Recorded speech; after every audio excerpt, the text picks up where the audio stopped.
So iQOO 15 is launching really soon, and guess what? iPhone 17 Pro might be in danger because today we got some official teasers and leaks which confirms a lot about the flagship performance of iQOO 15. So let's start with the design. iQOO has already showcased the rear panel and it's pretty unique. A sleek metal build with a color changing back. This phone is going to have a color changing back. We don't know its mechanism and its functionality, that how it works, but yeah, iQOO 15 will be having a color changing back. The camera island is kind of square shaped design similar to iQOO 13, and it's packing triple rear cameras. And yes, we are getting a periscope telephoto with up to 100x digital zoom. That's crazy. Now on to the display. This is where iQOO is flexing hard. The iQOO 15 is coming with M14 Samsung display, which is going to have a massive 6.85 inches Quad HD Plus resolution, and it's going to be the world's first phone to use Samsung's brand new M14 panel.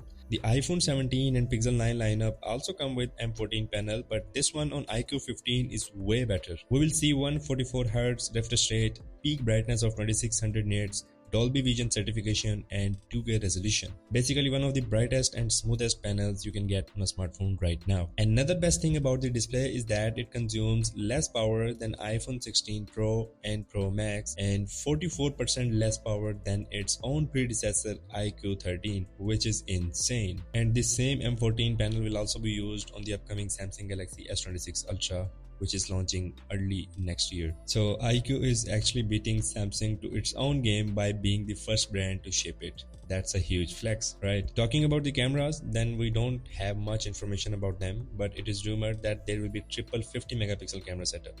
Performance wise, no surprises here. iQOO is going all in on gaming. It will be powered by Snapdragon 8 Elite Gen 5 chipset. The phone comes with a brand new in-house Q3 gaming chip designed to boost frame rates, thermals and overall gaming stability. We're also getting wireless charging support in it, a bigger haptic motor for better feedback during gaming, and overall this feels like a phone designed for full flagship performance. The official launch date isn't confirmed yet, but iQOO says it's happening very soon, and honestly with specs like these, the color changing back, a futuristic design, M14 Samsung display, insane zoom camera and gaming focused hardware, the iQOO 15 might just be the phone that's gonna give some hard time to iPhone 17 Pro. So what do you think about these specs? Do let me know in the comment section below, and I'll catch you in the next one.